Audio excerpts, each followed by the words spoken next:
and Nick Akridge, analyst for Pro Football Focus. Nick, good morning. Thanks for joining us, man. We appreciate the time. Yeah, I'm happy to be here. We were trying to figure out your background. I saw you're a local guy, right? Yeah. I'm born and raised in Northern Virginia.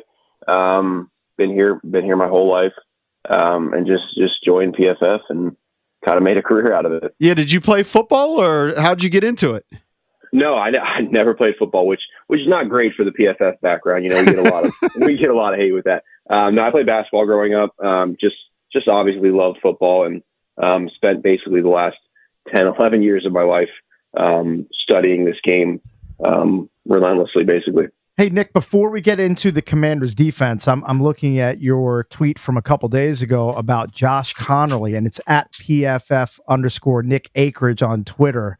Conerly, over the last 3 weeks, 76.4 overall PFF grade, third highest among rookie tackles, 0 sacks allowed, 6 pressures, 79.5 PFF run blocking grade, 9th highest among all tackles.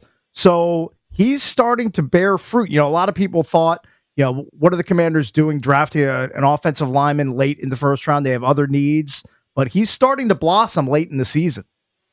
Yeah, no, it's been one of the very few bright spots this far into the season, but he's been really kind of slowly turning it around. He went through an absolute gauntlet to start the season. Mm-hmm. Micah Parsons, Max Crosby, a bunch of guys that, anybody's going to struggle against those guys. And he definitely did struggle. But, the thing that I kind of always kind of keep going back towards is, he's really young. This is the first time he's ever played right tackle. And for him to kind of finally start turning it around over these past few weeks, especially the Detroit game when he's going up against Aiden Hutchinson at times, and there was really not a lot of reps that he lost against Hutchinson. So those are kind of the things that I'm really kind of looking for, and especially the rest of the season. It was way too early to call him a bust, but it's still kind of too early to say, we've got our franchise right tackle. So just kind of interested to see how he keeps it up the rest of the year. And Nick, it's great that he's coming into his own at this point, because after the bye, we know that Denver comes here to Northwest Stadium. They really get after the quarterback, very sack proficient. And then the next week they have to go on the road and take on the Vikings. So he's going to be tested coming out of the bye week, certainly. Yeah, absolutely. I think the Broncos is a really kind of good test for really this whole offensive line, which I think has been playing really well these past few weeks.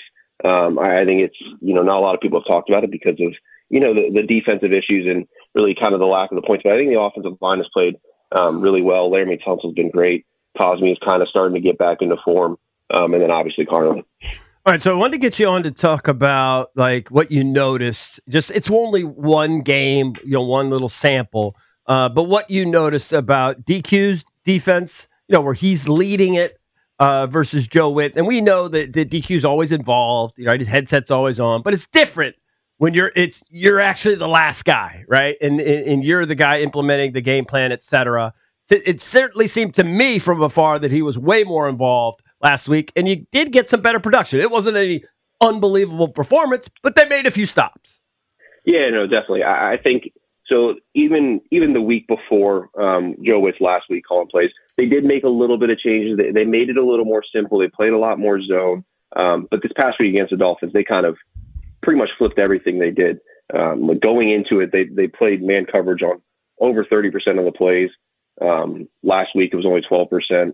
42% too high zone compared to 30% in the rest of the season. So they definitely made a huge switch to kind of play more safe, more zone coverages, just try to keep everything in front of them, and then go make some tackles. And so I liked that. That's what they kind of have to do at this point, because there's really nothing else that is working. You can't really ask them to play man coverage. Some of their pressure packages with the zone behind it, it's just not working. So one thing I did kind of like from Quinn, other than just kind of playing it simple, was some of the blitz packages looked a little bit different. Mm-hmm. The big one was the corner blitz. You never really saw that from Witt. I think that was kind of a big thing, that his blitz packages got pretty stale. It was a lot of, Frankie Luvu, Bobby Wagner kind of blitzing in these simulated pressures. But so I think that was kind of a big key that I saw, and kind of looking forward to see what we get from the rest of the season. Let's go to some individual players. We were talking about it yesterday. Frankie Luvu's play seems to have dropped off this season. What have you seen watching the film? Yeah, I think the beginning of the year, I thought it was kind of, what we saw from Frankie Luvu last year. And as the season has kind of progressed with really everybody, it's just kind of declined a bit. Again, he's had to play some more edge as we've continued to lose guys to injury. So that kind of can sort of deteriorate his play a little bit, but it's just for really everybody. It's been a touch slow. They're not playing with any confidence, which obviously makes sense. And so yeah, for Luvu, it was a good start. It was what I saw last year, and then it's just kind of slowly sort of tapered off. As he's dealt with injuries, as the rest of the team has dealt with injuries as well. Yeah, how would you characterize it overall? It's easy to say in hindsight, we were all got carried away with ourselves. Jayden hit all the problems last year. And I think there is truth to that. But why is the team where they are? We know about the injuries, and I don't care what anybody says. It's been very impactful in the season. But by the same token, Jayden's been off a bit when he's been playing. And the competition is stiffer. Overall, if you had to sort of rank things, how would you kind of explain the debacle that this season has become? Yeah, so I think the biggest thing last year really you just kind of speed run the entire rebuilding process. When they came into when Dan Quinn, Adam Peters all came in, it was about as clean slate as you could possibly get for a new coach and a new GM. And they signed a bunch of veterans. We've heard all about it. They continue to sign veterans because this roster that he was given was really, really poor. If you look back at the drafts, there's very, very little, quality NFL players from the past 3 or 4 drafts. So they really kind of had to go really sort of all in with these veteran players to get some sort of, competence on the field. And it worked perfectly last year. Everything worked. The biggest thing that everyone kind of talked about, and it was true, the turnover luck, their injury luck, the fourth down luck, that all of that was kind of working out perfectly. Obviously, you had Jayden playing some incredible football. And this year, everyone kind of expected it to take a little bit of a step back. I did too. I kind of thought they would kind of hover around 9 to 10 wins. I never saw this coming. This was, just a complete flip of everything. And usually when you get that high injury luck of last year, the high turnover luck of last year, you sort of regress back to kind of average. They've regressed to the floor. And that's kind of what you're seeing.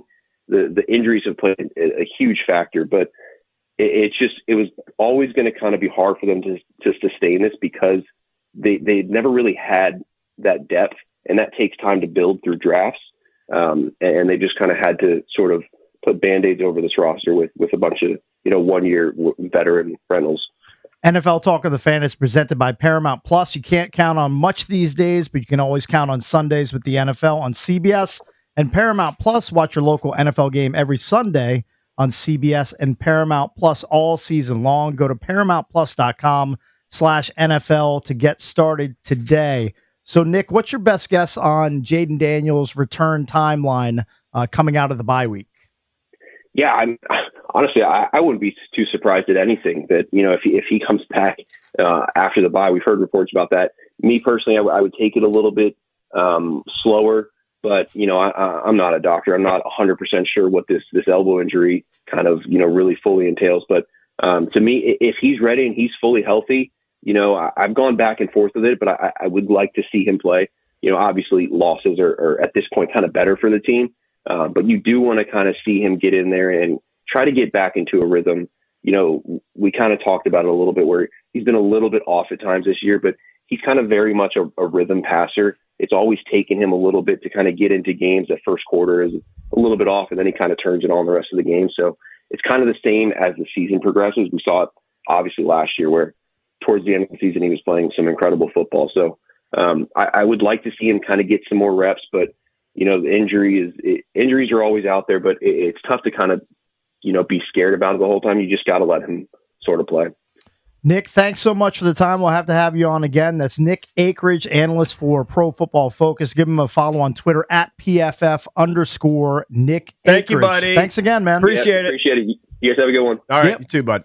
Coming up in the 9 o'clock hour, we're going to give you a chance to win tickets to go see OAR at Merriweather Post Pavilion and tickets to go see Matt Rife when he comes to Capital One Arena. So keep listening for your chance to win those tickets. When we come back, we're going to talk about a house in Fairfax County that has a new addition added to it. that is driving the neighbors crazy. We're going to get into that next here on The Fan.